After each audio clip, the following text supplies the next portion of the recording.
आज पहला टॉपिक है ग्रेविटेशन।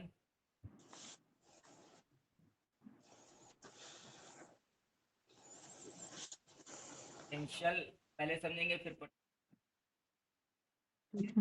ओके दोनों लगभग सर। एक ही चीज है। ठीक है, बस स्मॉल एम मास। हम्म, पोटेंशियल क्या है? मान लेते हैं कि ये हमारा कोई प्लानिट है। प्लानिट का मास कैपिटल एम है, रेडियस किसी पॉइंट पी पे, हाँ, सेंटर से आर डिस्टेंस पॉइंट पे मुझे इसका पोटेंशियल निकालना है। डेफिनेशन है कि हम इन से, ठीक है ना, इसे एक 1 किलोग्राम मास को लेकर आए, यहाँ पे ला के रखते, है ना। यहाँ पे ला हम्म, के रखने में जितना वर्क करना पड़ेगा वही हम्म, वर्क पोटेंशियल के बराबर होगा, एट पी, ग्रेविटेशनल पोटेंशियल। अच्छा, पोटेंशियल का कॉन्सेप्ट क्या है ये पीछे बता चुके हैं, क्योंकि हम्म, ग्रेविटेशनल फोर्स कंजर्वेटिव फोर्स है। फोर्स एक वेक्टर क्वांटिटी। हम्म, ऐसे ही ग्रेविटेशनल फोर्स के रिगार्डिंग जो हम निकालते हैं ग्रेविटेशनल फील्ड इंटेंसिटी, है ना, जिसे हमने हम्म, कहा था, वो भी एक वेक्टर क्वांटिटी है। ठीक है, वेक्टर का जो कैलकुलेशन होता है वो थोड़ा टीडियस होता है। ठीक है, हम्म, लेकिन जो फोर्स कर्ल जीरो होता है। एक खासियत हम्म, ये होती है कि कंजर्वेटिव के रिगार्डिंग एक और फंक्शन हम डेवलप कर सकते हैं, स्केलर होगा। का ग्रेडियंट, नेगेटिव ग्रेडियंट सही से कहें तो नेगेटिव ग्रेडियंट जो है, फोर्स या हम्म, अगर पोटेंशियल एनर्जी, मतलब अगर हम एनर्जी का स्केलर फंक्शन बनाते हैं तो उसका ग्रेडियंट हम देगा। अगर पोटेंशियल का फंक्शन बनाते हैं तो उसका नेगेटिव ग्रेविटेशनल इंटेंसिटी। कहने का मतलब है पोटेंशियल या पोटेंशियल एनर्जी वो स्केलर फंक्शंस हैं, हम्म, मदद से फोर्स या इंटेंसिटी ऑफ फील्ड निकाली जा सकती है। ठीक है ना, बाय यूजिंग ग्रेडियंट ऑपरेटर। ठीक है, इसलिए हम्म, हम इनको डेवलप करते हैं। ये हमने पहले भी बताया था, पोटेंशियल या पोटेंशियल एनर्जी एक फंक्शन है जो हम डिफाइन कर रहे हैं। तो हम डिफाइन कर रहे हैं इसीलिए जो मतलब लिमिट्स होंगी, जो बाउंड्रीज होंगी, वो अपने अकॉर्डिंग हम सोचें। यहाँ पे हम ये मान के चल रहे हैं कि इन्फिनाइट पे पोटेंशियल जीरो।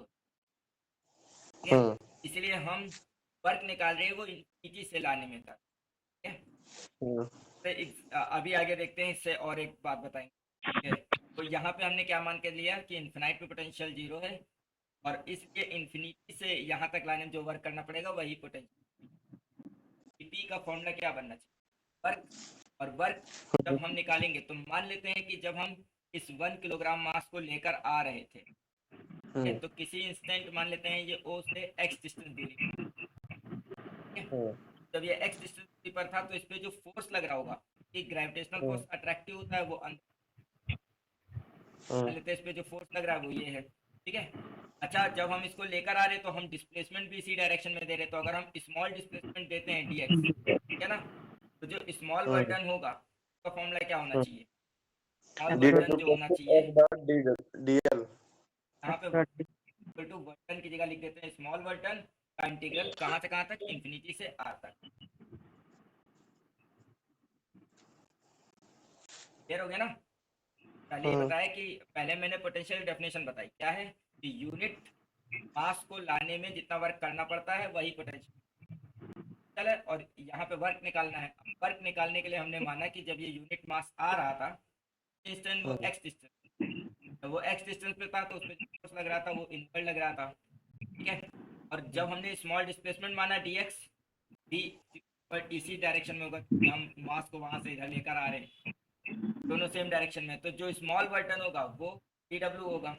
और इस स्मॉल वर्टन का हम्म, इंटीग्रल कर देंगे इन्फिनिटी से आर तक। अब हम यहाँ पे इंटीग्रल अप्रोच इसलिए लगा रहे हैं कि फोर्स हर पॉइंट पे डिफरेंट होगा, कि यहाँ पे फोर्स डिस्टेंस पे डिपेंड करता है, तो फोर्स का कांस्टेंट तो है नहीं जो हम वर्क निकालने के लिए डायरेक्ट एफ डी एक्स लगा दें, सॉरी एफ इंटू डी लगा दें। ठीक है, हम्म, डायरेक्ट एफ इंटू एस नहीं लगा रहे क्योंकि सेम नहीं है इंटीग्रल का साथ, इक्वल टू यार। अब इस वर्टन का फॉर्मूला क्या होना चाहिए? एफ एक्स को सेम डायरेक्शन में।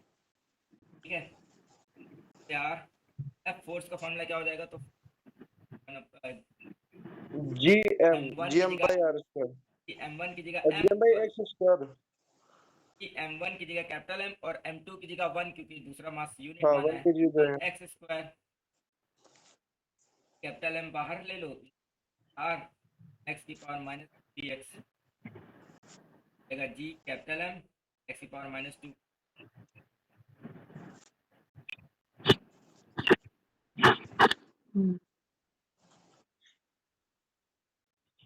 माइनस यहाँ आ जाएगा माइनस m, और यहाँ पे 1/x आएगा, x माइनस 1 x आएगा, 1/x की जगह पहले अपर लिमिट 1/r रखेंगे, बीच में माइनस, फिर 1 रखेंगे, 1 हो जाएगा तो b आएगा माइनस gm/r। gm/r। ये पोटेंशियल का फॉर्मूला है ना। अगर हम हम्म पोटेंशियल एनर्जी निकालते हैं, gravitational potential energy, gravitational potential की डेफिनेशन ये है, यहाँ से मतलब ग्रेविटेशनल पोटेंशियल एनर्जी की ये डेफिनेशन है कि दो मासेस हैं हमारे पास, मान लेते हैं एक m1 है और एक m2 है, ठीक है। हम्म, जब ये इन दो मासेस का ये हम कह सकते हैं कि ये दो मासेस अगर r डिस्टेंस पर रखें तो ये एक समझो सिस्टम ऑफ मासेस है। तो इस सिस्टम ऑफ मासेस को या सिस्टम ऑफ बॉडीज को बनाने के लिए जितना वर्क करना पड़ा, वही वर्क पोटेंशियल एनर्जी हो जाए, ठीक है।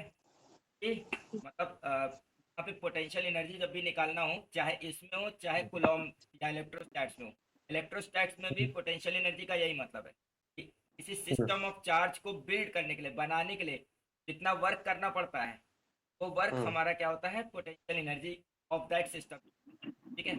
सेम डेफिनेशन यहाँ पे लगेगी, दो बॉडीज दो हैं या दो से ज़्यादा हैं, दो से ज़्यादा के लिए क्या करेंगे अभी बताते हैं। फिलहाल दो बॉडीज हैं, क्योंकि एक बॉडी को कोई सिस्टम नहीं, क्योंकि एक बॉडी को ला के रखने में कोई वर्क नहीं करना पड़ेगा, ठीक है। मिनिमम दो बॉडीज होनी चाहिए तब सिस्टम बनेगा। तो दो बॉडीज, दो या दो से ज़्यादा बॉडीज का अगर कोई सिस्टम है, तो उस सिस्टम को बनाने के लिए जितना वर्क करना पड़ता है, या उस सिस्टम को अरेंज करने में जितना वर्क करना पड़ता है, वही वर्क उस सिस्टम का पोटेंशियल एनर्जी हो, ठीक है। अगर हम का पोटेंशियल एनर्जी निकालें तो ये वर्क के बराबर होना चाहिए। अब ये वर्क कौन सा वर्क होगा, इस सिस्टम को अरेंज करने वाला वर्क। अब इस सिस्टम को हम ऐसे अरेंज करेंगे, मान लेते हैं हम m1 पहले ले आए, जब हम m1 लाए तो हमें कोई वर्क नहीं करना पड़ा, क्योंकि m1 एक अकेला मास था और आसपास कोई और मास हम मान के नहीं चल रहे कि दो ही मासेस का हम सिस्टम को लाने में कोई वर्क नहीं करना पड़ा। लेकिन जब इसको हम ला रहे होंगे तो क्या अट्रैक्शन इस पर काम कर रहा हो, तो इस प्रॉब्लम को हम ऐसे ही समझ लेते हैं, m1 की जगह ये इस कैपिटल M की जगह m1 है, और दूसरा मास जो 1 हम लेकर आ रहे हैं वो m2 है, ठीक है। तो इसी अप्रोच से जब हम डेरिवेशन करेंगे तो ये u जो आएगा वो आ जाएगा माइनस जी m1 m2/r, ठीक है। ये हमारी पोटेंशियल एनर्जी होती है। अब मान लेते हैं किसी प्लानेट के आसपास कोई सैटेलाइट है, के लिए पोटेंशियल एनर्जी निकालनी है, तो हम क्या करते हैं, प्लानेट के मास को कैपिटल M कह देते हैं और सैटेलाइट के मास को स्मॉल m कह देते हैं। तो हम कह देते हैं कि सैटेलाइट की जो पोटेंशियल एनर्जी है वो minus G capital M small m/r है ना? ठीक है। तो ये बात समझेंगे। अब देखो पोटेंशियल एनर्जी फॉर्मूला क्या आया है, यहाँ पे एक सोचने वाली बात है। पोटेंशियल एनर्जी का फॉर्मूला जो आया है, जैसे मान लेते हैं, फिर से लिख देते हैं ये बात, कि मान लेते हैं ये एक प्लानेट है कि आर हाइट डिस्टेंस पे, मान लेते हैं इसकी रेडियस कैपिटल आर है और ये एच हाइट है। तो एच हाइट पे जो स्मॉल एम मास है, इस स्मॉल एम मास की जो पोटेंशियल एनर्जी है S E capital M small M upon R plus H है, ठीक है।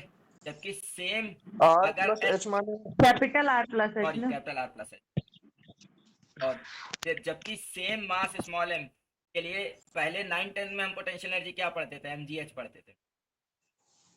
अब इसमें और इसमें कितना ही अंतर है, ये बता रहे हैं जैसे जैसे हम ऊपर जाएंगे हाइट के साथ पोटेंशियल एनर्जी क्या होगी, बढ़ेगी।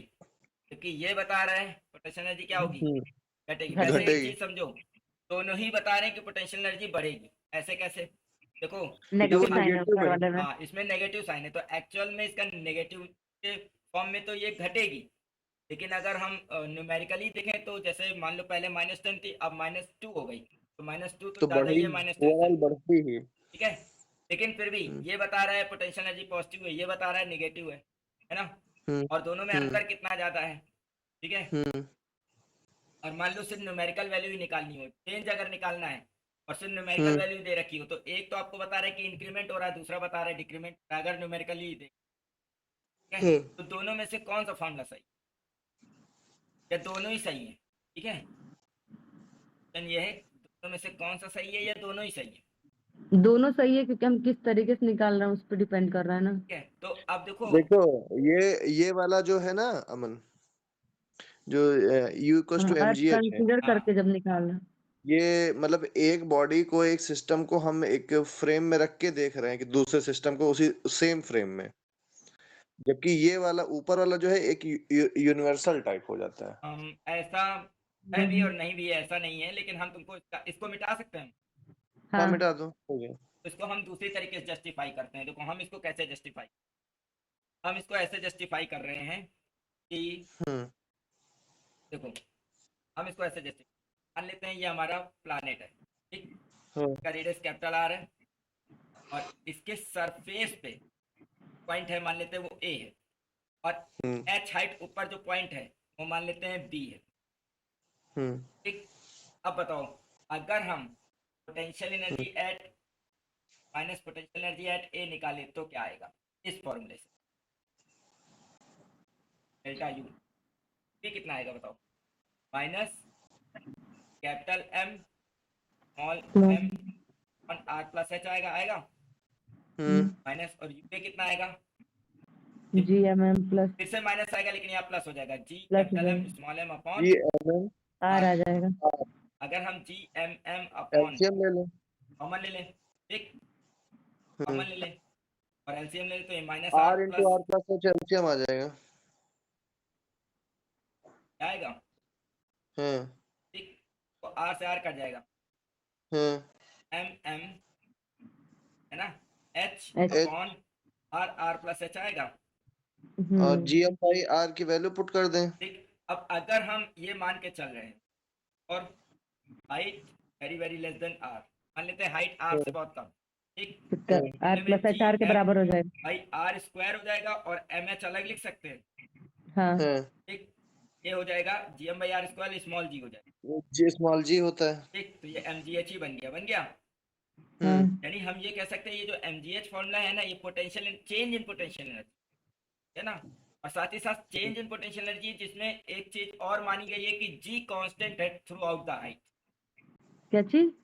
थ्रू आउट द हाइट, जितना हाइट का वेरिएशन ले रहे हैं उसमें जी कांस्टेंट है, हाँ। तभी ये फॉर्मूला काम करेगा। हम्म। अब सैटेलाइट वाली जो प्रॉब्लम्स होती हैं जिसमें हम सैटेलाइट को ले जा रहे हैं, मान लेते हैं कि रेडियस ऑफ अर्थ है उसी उसके आधी ऊपर या उसके कंपेरेबल में है ना, मतलब किलोमीटर्स में ऊपर ले जाते हैं ना, ठीक है, हम्म। तो कंपेर उस केस में ये कंपेरेबल तो होते नहीं है, तो हम्म। फिर हम हाँ। ये फॉर्मूला नहीं लगाते हैं, ठीक है। अच्छा हाँ। एक चीज और है, सेम एमजीएच का फॉर्मूला जब 9th या 10th में डराइव किया जाता है तो हम क्या मान के चलते हैं कि ग्राउंड पे पोटेंशियल एनर्जी जीरो है, हाँ। ठीक है, तो एच हाइट पे ले जाने में जो वर्क करना पड़ेगा, तो यहाँ पे मान लेते हैं एक बॉडी है जिसका वेट नीचे की ओर लग रहा है mg, ठीक है, तो हाँ। जब हम ऊपर ले जाएंगे तो हमको फोर्स जो लगाना पड़ेगा वो उसके वेट के बराबर लगाना पड़ेगा, लगेगा ना, और अगर हम एच हाइट ऊपर ले जा रहे हैं तो वर्क कितना होगा? वर्क चेंज इन एनर्जी के बराबर होता है, फाइनल एनर्जी को यू माना है और इनिशियल को जीरो माना है ना, इक्वल हाँ। टू वर्क क्या होगा? वर्क होगा एम जी, फोर्स है, इंटू हाइट है ना, displacement, Q equal to M G H आ गया। तो ये जो एम जी एच फॉर्मूला 9-10 में निकाला था इसमें हमने क्या माना था? ग्राउंड पे पोटेंशियल एनर्जी जीरो है, और जी। इससे जितने भी रिजल्ट आते थे उसमें कोई डाउट नहीं था, क्योंकि पीछे भी हमने कई सारी प्रॉब्लम की U equal to M G H लेके, कोई दिक्कत नहीं है, ठीक है। हाँ। क्यों ऐसा हुआ? क्योंकि देखो फिर अगेन वही चीज है, पोटेंशियल कोई यूनिक नहीं होता है। अब पोटेंशियल क्योंकि एक फंक्शन है जो हमने डेवलप किया, हर बार हम यही वर्ड बोलते हैं, पोटेंशियल एक वर्ड ऐसा चीज है जो हमने डेवलप किया, ठीक है। तो क्योंकि ऐसे सोचो, एफ इक्वल टू क्या होता है? Minus D you by D R होता है, यू जो आएगा वो क्या आएगा? माइनस एफ डी आर का इंटीग्रल आएगा ना, तो जब इंटीग्रल करेंगे तो एक कांस्टेंट आएगा ही आएगा। अब ये हाँ। कांस्टेंट को आप कैसे इसमें लोगे, कैसे इस कांस्टेंट को जस्टिफाई करोगे, ये तुम्हारे ऊपर है। ये यू जो है ये यूनिक नहीं हो सकता, क्योंकि ये कांस्टेंट जैसी कंडीशन लगाओगे वैसा ये कांस्टेंट है, ठीक। अगर तुम ये मान के चल रहे हो कि ग्राउंड पे पोटेंशियल एनर्जी जीरो है तो एक कांस्टेंट और आएगा, अगर तुम इन्फिनिटी पे पोटेंशियल एनर्जी मान के जीरो चल रहे हो तो कांस्टेंट कुछ और आएगा, ठीक है। तो पोटेंशियल है ना, ये कोई यूनिक नहीं है, ठीक है, और इसी पोटेंशियल के यूनिक ना होने की वजह से ही मेरे हिसाब से हम लोग गॉस गेज ट्रांसफॉर्मेशन पढ़ते हैं, ठीक है। हम्म ठीक है, तो ओवरऑल जब मतलब ओवरऑल इसका ये रिजल्ट है कि जो एमजीएच है वो एक्चुअल में चेंज इन पोटेंशियल एनर्जी है कि जब काम करेगा जब जी वैल्यू चेंज ना हो रही हो। चीज ये है कि जो नॉर्मल कंडीशंस होती हैं, हम ये हमें देखो, अगर हम यहाँ पे कुछ पोटेंशियल एनर्जी मान भी लेते, मान लेते हैं यहाँ पे कुछ पोटेंशियल एनर्जी के है और यहाँ पे हाँ पोटेंशियल एनर्जी ऊपर जाके कुछ और हुई जा रही है, तो जब हम चेंज निकालते, क्योंकि हम वर्क को चेंज इन एनर्जी बराबर लेते, ठीक है, तभी हम्म आंसर एमजीएच ही आता। बस ये फर्क होता, देखो होता ये है कि ये जो ग्राउंड पे जब बॉडी वापस से ग्राउंड पे ही आएगी, ये ग्राउंड से ही सारे सिस्टम ले रहे, तो ग्राउंड की जो पोटेंशियल एनर्जी है ना, एक कांस्टेंट है हर जगह, ये मान सकते हैं, है ना। तो उसको मतलब उसको हटाया तो जा नहीं सकता किसी तरीके से, हाँ ठीक है। तो इसलिए इसको अगर हम जीरो भी मान लेते हैं तो हमारी जो प्रॉब्लम्स हम पीछे सॉल्व किए उसमें कोई फर्क नहीं, ठीक ठीक है। है। मतलब ऐसे समझ सकते हैं कि अगर मान लेते हैं यहाँ पे पोटेंशियल एनर्जी के होती, तो यहाँ पे जो पोटेंशियल एनर्जी आती है वो क्या होती है, यू प्लस के या एम जी एच प्लस के आ जाती है, ठीक। लेकिन जब भी हम कोई फॉर्मूला लगाते हैं जिसमें कंजर्वेशन ऑफ एनर्जी लगाते हैं, वो जो के वाला पार्ट है वो कट ही जाता है। इसीलिए अगर हम ग्राउंड पे पोटेंशियल एनर्जी जीरो मान के M G H formula derive कर रहे हैं तो उसमें ये हम कहना चाहिए। ठीक है। लेकिन बस इसमें यही गलती है कि यहाँ पे जो जी है वो कांस्टेंट रहना चाहिए, जबकि सैटेलाइट वाली प्रॉब्लम्स रहती है उसमें जी कांस्टेंट उसमें नहीं जी रहता है, कांस्टेंट नहीं लगता। इसलिए ये वाला फॉर्मूला नहीं लगाते हैं। के अकॉर्डिंग देखोगे तो इन्फिनाइट पे पोटेंशियल एनर्जी इन्फिनाइट आ जाएगी, चले जाओगे तो हाइट इन्फिनाइट हो जाएगी ना, और इसके अकॉर्डिंग इन्फिनाइट पे पोटेंशियल एनर्जी, ठीक है। तो अगेन पोटेंशियल या पोटेंशियल एनर्जी का जो फॉर्मूला है वो डिपेंड करता है कि तुम कैसे उसकी लिमिट्स को लेते हो। बाकी जितने भी क्वेश्चन हैं, फोर्स हुआ या इलेक्ट्रिक फील्ड हुआ या ग्रेविटेशनल फील्ड हुआ, उसके लिए हमने ऐसी कोई लिमिट्स नहीं मानी थी, इसलिए उस केस में हमेशा आंसर सेम आता था। लेकिन यहाँ पे हम्म पोटेंशियल आप अपने अकॉर्डिंग मान रहे हो, के अकॉर्डिंग जैसी तुम लिमिट मानोगे उस पोटेंशियल, मान लो तुमने पोटेंशियल को डिफाइन करने के लिए इन्फिनिटी को रेफरेंस पॉइंट ना लिया होता, तुमने कोई और रेफरेंस पॉइंट लिया होता कि ए डिस्टेंस दूरी पर पोटेंशियल के है या कुछ के है, कुछ भी मान लिया होता, के अकॉर्डिंग पोटेंशियल एनर्जी फॉर्मूला निकालते कुछ और आता, हाँ इसके साथ एक और के या सी आ जाता। लेकिन जब भी तुम प्रॉब्लम हम्म सॉल्व करते तो वो के या सी कट ही जाना, ठीक है ना। हम्म तो इसलिए क्या किया कि आसानी रहे, इन्फिनाइट पोटेंशियल एनर्जी पोटेंशियल को जीरो मान लिया। अब कोई ये भी कह सकता है कि देखिए सर, अब नीचे तो रेडियस डेंसिटी आ रही है, नाइट पे जाके पोटेंशियल वैसे भी जीरो हो जाना चाहिए क्योंकि ये फॉर्मूले में ये हो रहा है। लेकिन फिर यही सोचने हाँ वाली बात है कि ये जो फॉर्मूला है ये हमने ये मान के निकाला है ना कि इन्फिनाइट पे पोटेंशियल जीरो है, तो ये इन्वर्स रिलेशन आया है। अगर हम ग्राउंड पे पोटेंशियल एनर्जी जीरो मानने तो कुछ और रिजल्ट आ रहा है, ठीक है। हाँ दूसरी बात ये है कि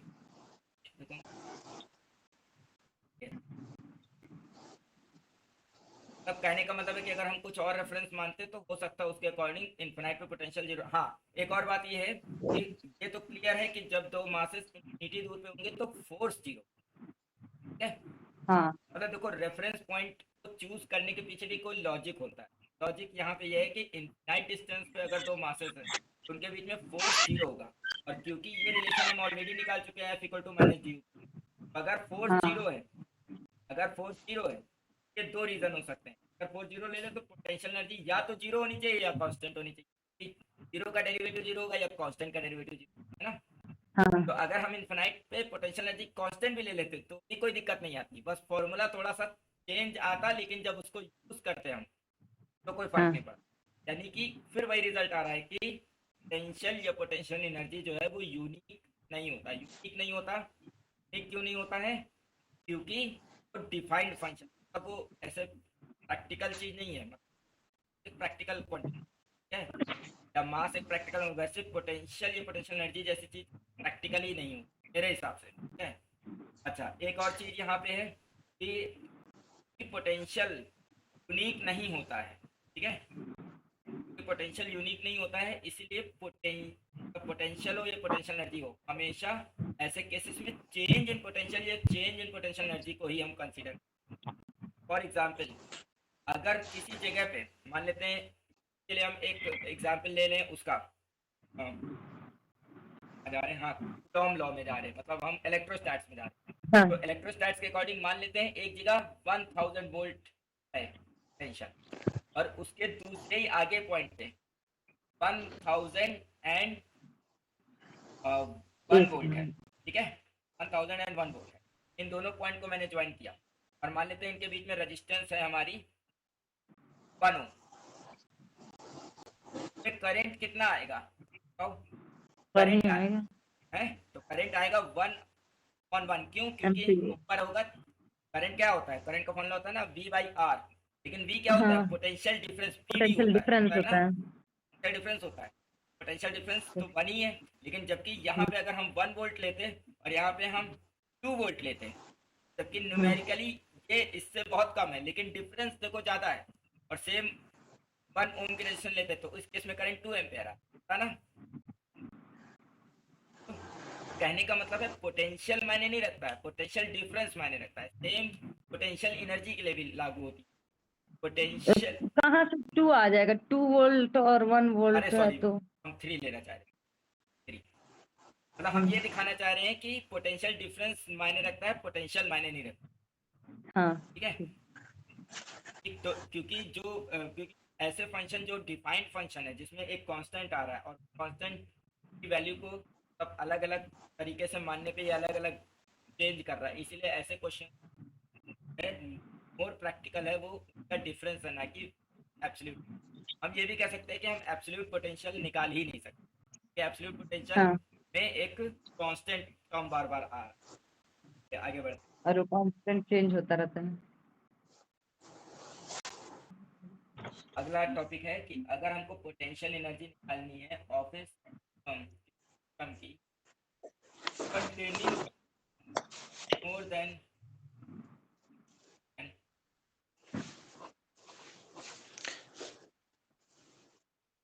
अरे ऐसे भी तो कर सकते हैं, potential energy of system of mass. मतलब ऐसे हम कहना चाह रहे हैं कि जैसे हमने अभी 2 पॉइंट मासेस के मल्टीपल लिए बॉडीज। पोटेंशियल एनर्जी निकाली थी, M1 M2 के लिए, ठीक है। अब मान लेते हैं हमारे पास 4 मासेस हो और भी होता है M3। अगेन जो भी हम फॉर्मूले अभी भी निकाल रहे हैं हम पॉइंट मासेस ही मान के चल रहे हैं या हम ये मान के चल रहे हैं ये स्फेयर है, क्योंकि स्फेयर भी पॉइंट मास की तरह बिहेव करते हैं ना। कोई पर्टिकुलर शेप नहीं मान रहे कि यहाँ पे एक रॉड है, यहाँ पे स्फेयर है, यहाँ पे एक डिस्क है, ऐसा नहीं। ठीक। तो तब पार्टिकुलर शेप की वजह से जो ग्रेविटेशन होगा वो चेंज होगा, ये देखेंगे। मान लेते हैं कि ये 4 पार्टिकल्स,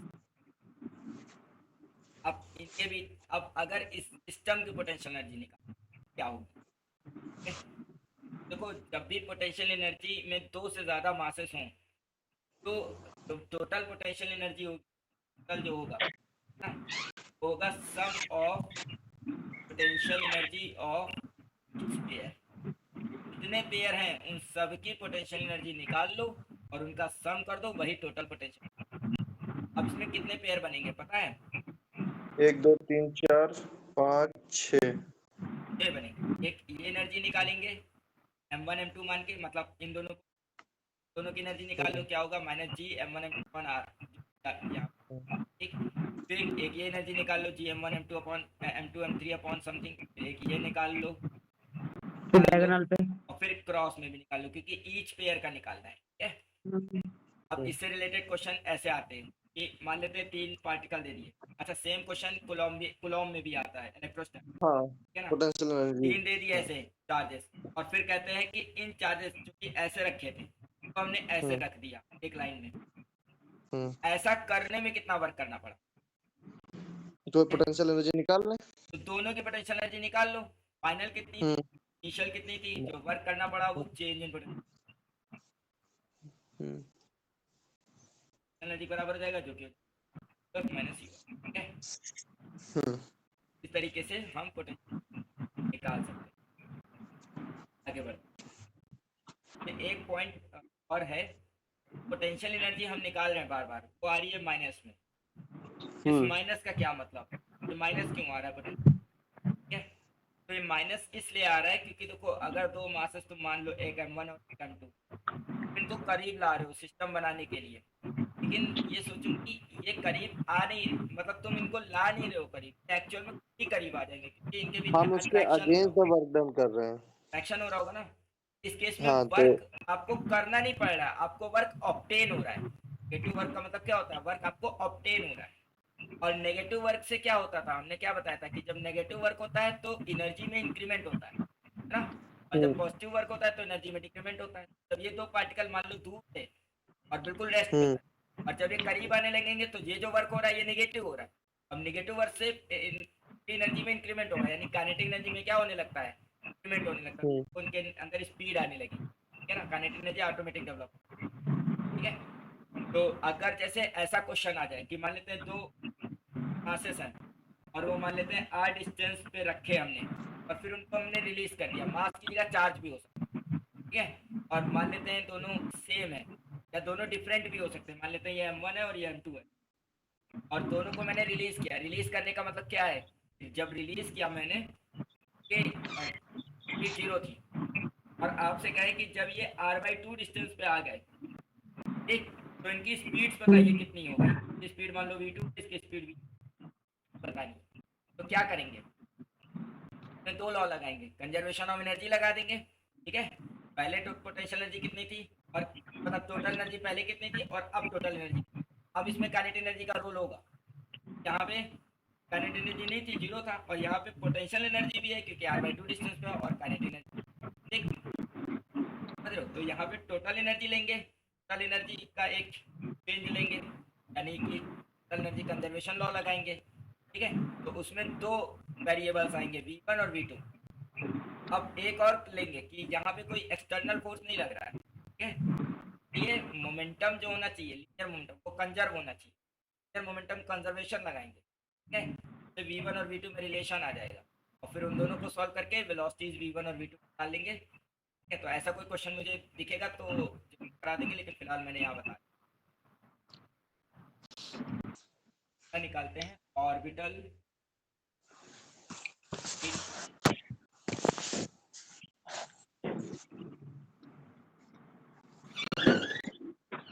कहते हैं, प्लैनेट है जिसका मास कैपिटल एम है,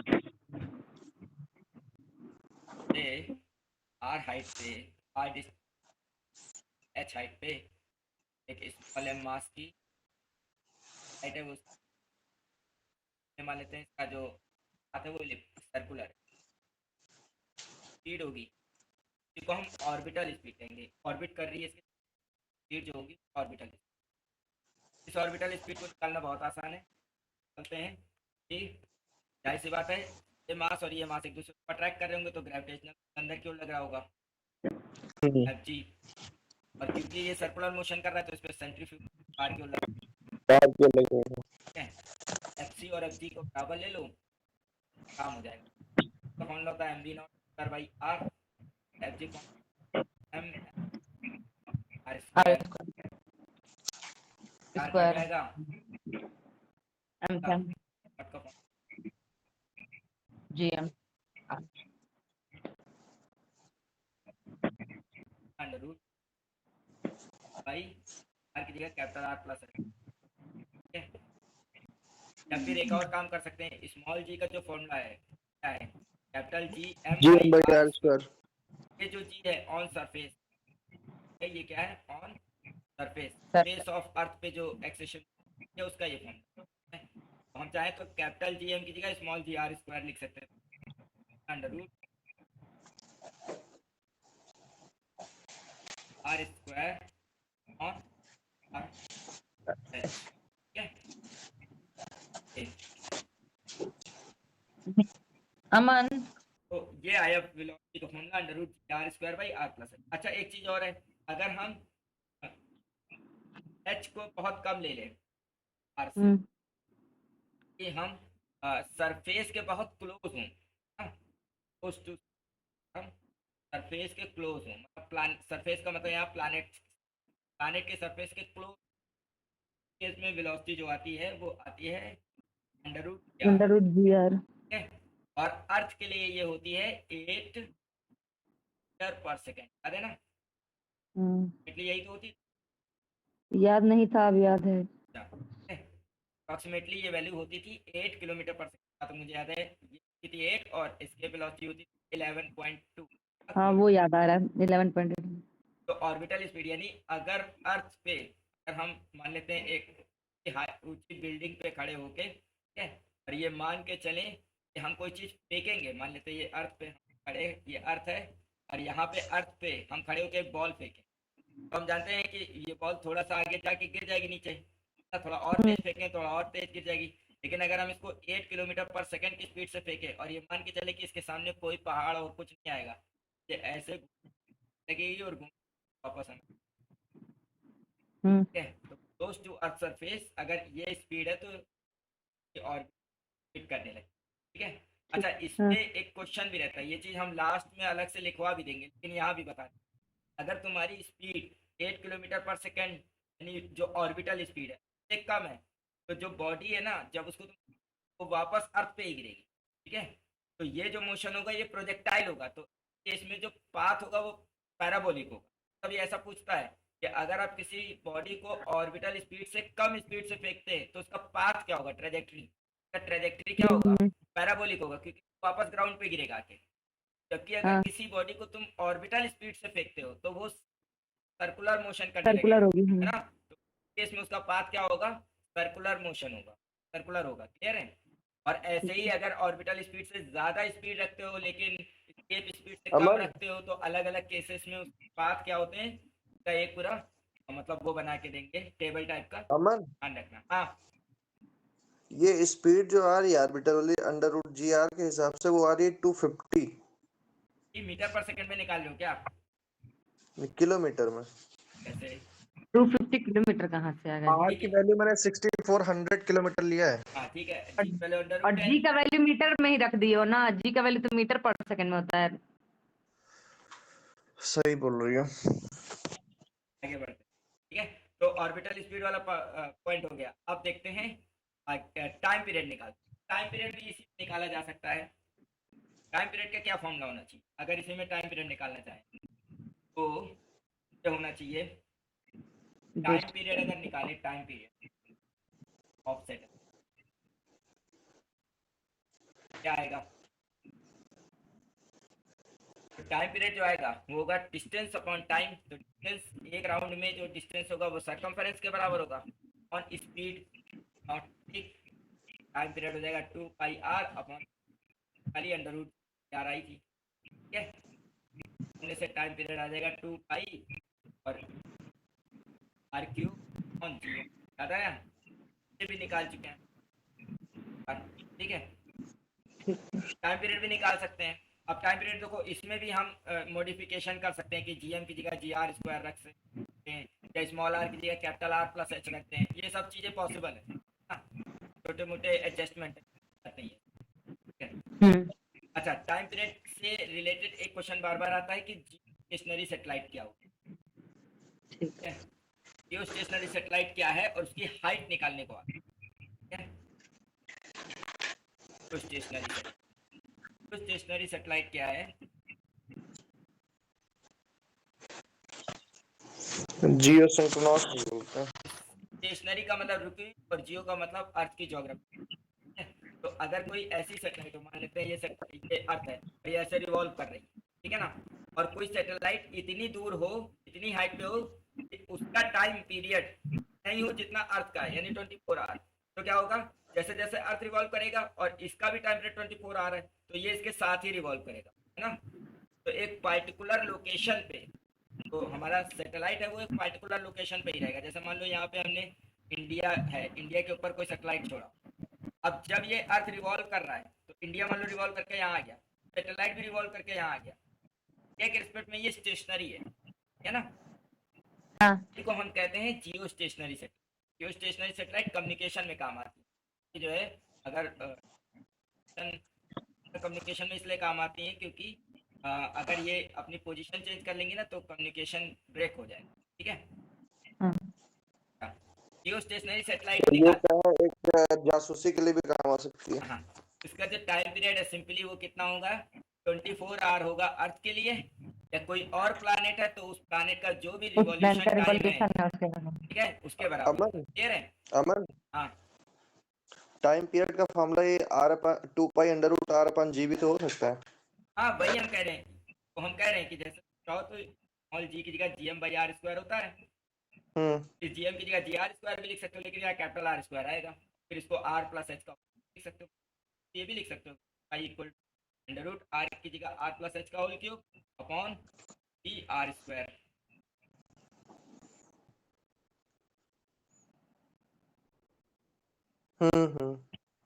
सब चेंजेस तुम कर सकते हो, कोई इशू नहीं। ओके, हम क्या कहने जा रहे थे, हम ये कह रहे थे कि जीरो हाइट जो है,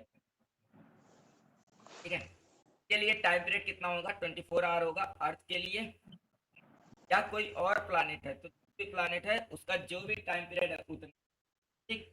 अब हम क्या हम जियो स्टेशनरी सैटेलाइट के लिए एच की वैल्यू निकाल सकते हैं, निकाल सकते हैं। अब अगर यहाँ पे 24 आर रखते हैं, कैपिटल आर की वैल्यू के टर्म्स में हम चाहे तो रख एच की दें और वैल्यू जी निकाल रख सकते दें। हैं, ठीक है।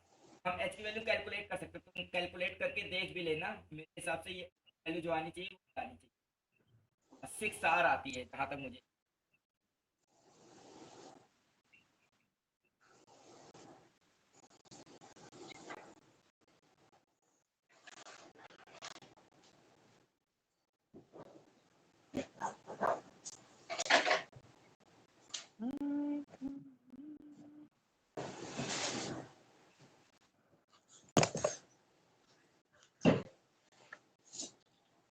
सिक्स आर आता है, ठीक है। हाइट जो आती है वो 6 आर आती है, और जो कि अगर स्मॉल आर पूछा जाए तो 7 आर आता है, ठीक है। हम तो यही कहेंगे कि ये दो डेटा याद ही रखो, ताकि जो है टाइम में कैलकुलेट ना करना पड़े। जो स्टेशनरी सेटेलाइट का जो हाइट होता है 6 आर होता है, तब सरफेस से 6 आर हाइट पे 6 टाइम्स रेडियस ऑफ प्लैनेट, इतनी हाइट पे हमारा स्टेशनरी सेटेलाइट प्लेस किया जाता है, ठीक है। अच्छा, एक साइट थी बहुत पहले चलती थी, अब पता नहीं चल रही है कि नहीं चल रही, spacestuff.com, कहीं कोई गया है इस साइट पे? क्या क्या? spacestuff.com spacestuff.com। या जो भी हो, स्पेस स्टफ करके एक वेबसाइट थी, उसमें जब तुम जाओगे तो अर्थ के चारों ओर, अर्थ के अराउंड जितने सैटेलाइट हैं, या जितने भी सैटेलाइट के जो भी मूविंग पार्ट एक्टिव जो भी सैटेलाइट कुछ है, है।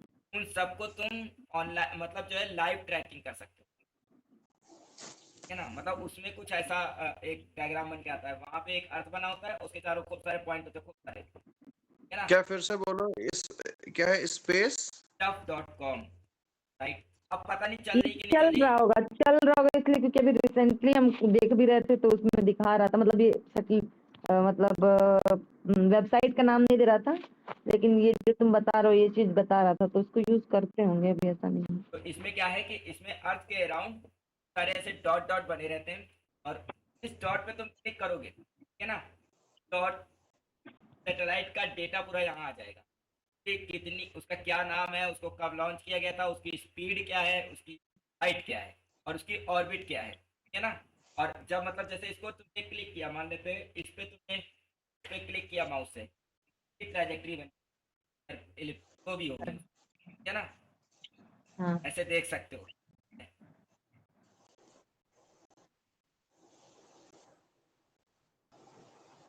अब हम निकालने जा रहे हैं इन ऑफ सैटेलाइट, ऑफ सैटेलाइट का मतलब टोटल एनर्जी, हम एनर्जी और प्लैनेट एनर्जी मान लेते हैं कि एक प्लैनेट है जिसका मास m है और रेडियस कैपिटल आर रेडियस है, स्मॉल आर हाइट पे सैटेलाइट है वो से, ये रिवॉल्व कर रही है वी नॉट स्पीड से, इसमें काइनेटिक एनर्जी भी है और इसमें, ठीक है, और इन दोनों का सम जो होगा वो इसकी टोटल एनर्जी जो, काइनेटिक एनर्जी कितना आएगा, इस इनको हम अलग अलग निकालते हैं। काइनेटिक एनर्जी अगर हम निकालें तो आएगी हाफ एम आएगी, ठीक है? लेकिन हाफ एम वी नॉट का फॉर्मूला भी हमने निकाला जी एम बाई, एनर्जी आ जाएगी G capital M small M by, hmm. याद रखना। फिर पोटेंशियल एनर्जी निकालते तो वो हम ऑलरेडी जानते हैं, minus I R. Total energy निकालते हैं, जो टोटल एनर्जी आती है आती है जी मैम अपन आ रहा जाएगा। जब हम तो ऐड करेंगे, ठीक है। देखो सब सेम है, सिर्फ यहाँ पे 2 है और नीचे और एक प्लस में और एक माइनस में, तो ऐड करने पे माइनस आए, माइनस GMM/r आ जाएगा, ठीक है। तो यहाँ पे ये पता चल रहा है कि जो टोटल एनर्जी है, ठीक से देखें तो वो नेगेटिव टाइम्स काइनेटिक एनर्जी के, काइनेटिक एनर्जी। ठीक है ना। जो काइनेटिक एनर्जी है उसी का नेगेटिव कर दो तो टोटल एनर्जी है, ठीक है। जबकि जो पोटेंशियल एनर्जी है, ठीक है, वो टोटल एनर्जी से डबल है ना। डबल है। टोटल एनर्जी जो है वो टोटल एनर्जी क्या है, डबल है, विद सेम साइन, क्योंकि साइन नेगेटिव है इसलिए यहाँ पे कोई नेगेटिव नहीं आया, ठीक है। और ऐसे ही हम काइनेटिक का और पोटेंशियल से रिलेशन निकाल सकते हैं। काइनेटिक और पोटेंशियल में क्या रिलेशन, काइनेटिक एनर्जी है वो हाफ है पोटेंशियल एनर्जी, है ना, विद नेगेटिव साइन। अगर पोटेंशियल एनर्जी नेगेटिव है तो जब माइनस साइन लेंगे तो प्लस आएगा, ठीक है। तो ये रिलेशन भी कभी कभी पूछता है, ठीक है।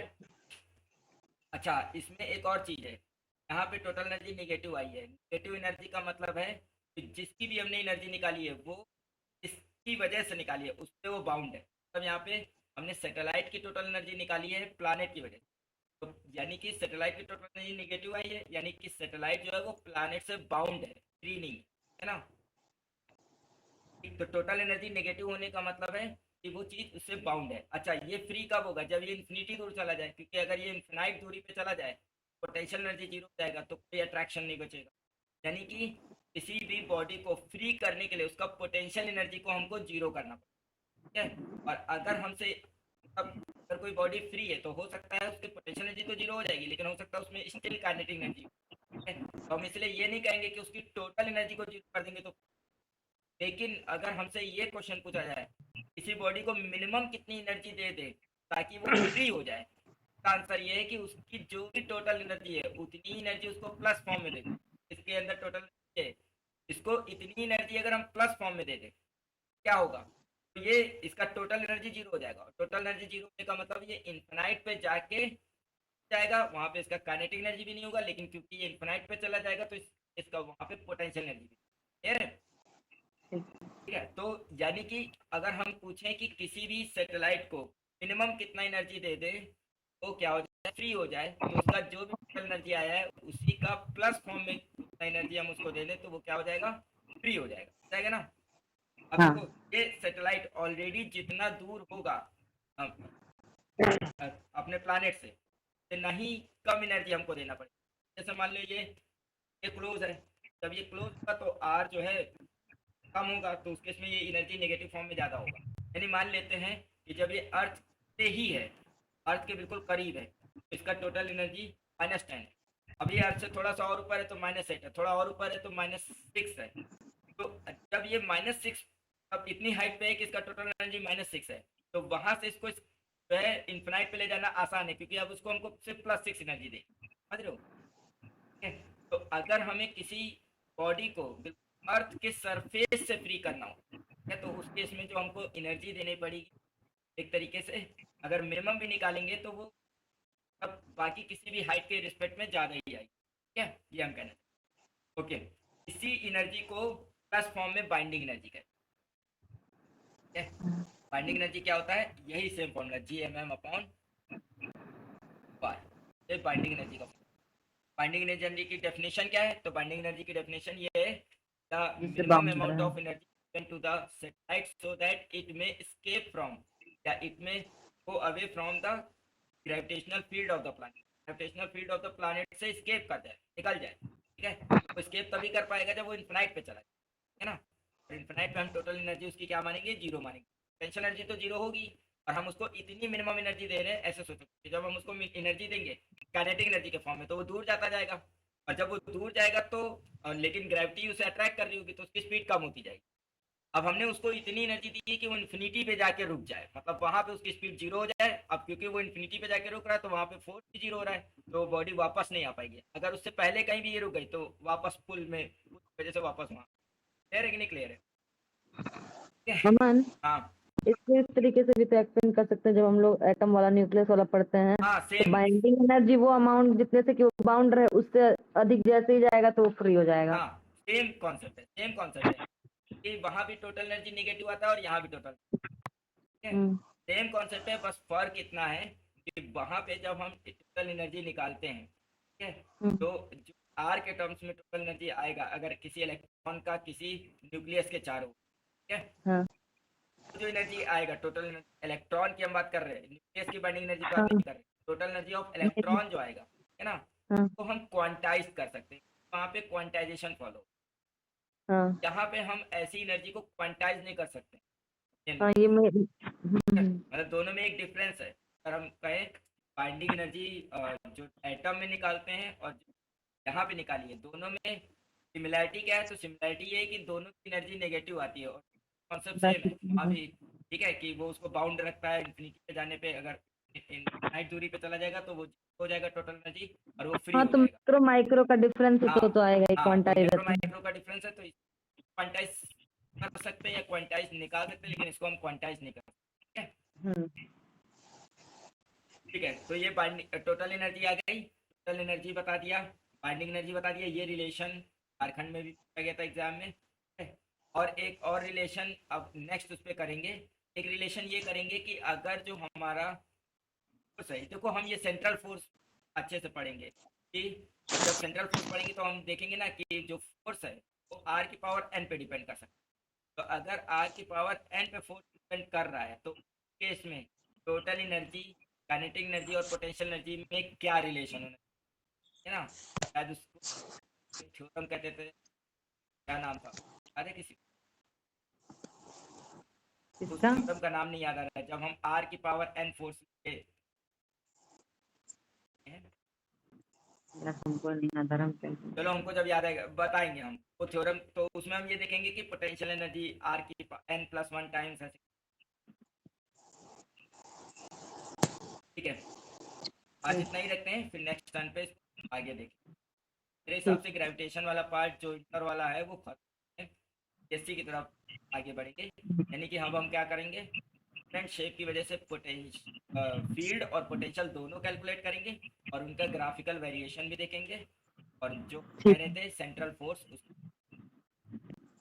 ठीक जाते जाते एक छोटा सा काम रह गया, वो भी लगता है ये भी पूछा जाए, जाता ही है। अगर हम इस डायरेक्शन में आर ले लें और इधर हम एनर्जीज को लें, देखो काइनेटिक एनर्जी आर के इनवर्सली, काइनेटिक एनर्जी का ग्राफ कुछ ऐसा होना चाहिए, तो ये के का ग्राफ कुछ ऐसा होना चाहिए। अच्छा, पोटेंशियल एनर्जी भी आर के इनवर्सली प्रोपोर्शनल, पोटेंशियल एनर्जी का ग्राफ भी ऐसा ही होना चाहिए, बट नहीं, दिक्कत लेकिन ये है कि ये negative नेगेटिव है तो इसका ग्राफ नीचे से स्टार्ट होना चाहिए। हम्म